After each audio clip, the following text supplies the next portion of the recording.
লক্ষ্মীপুরে একটি হত্যা মামলার প্রধান আসামিকে গ্রেপ্তার করা হয়েছে, আর তার সঙ্গে থানায় হাজির একটি পোষা বানর। লক্ষ্মীপুরের এই অদ্ভুত ঘটনাই এখন আলোচনার কেন্দ্রবিন্দু।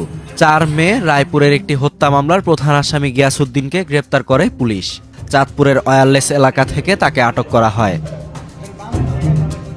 গ্রেপ্তার গিয়াসউদ্দিন রায়পুরের চর আবাবিল ইউনিয়নের বাসিন্দা।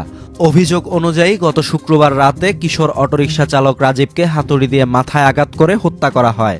এ ঘটনায় 2 মে নিহতের বাবা বাদী হয়ে থানায় মামলা করেন। মামলার প্রধান আসামি করা হয় গিয়াসউদ্দিনকে। পুলিশ জানায়, আসামি গিয়াসউদ্দিন রাজ নামের ওই বানরকে নিয়ে ঘটনার পর বাড়ি থেকে পালিয়ে যায়।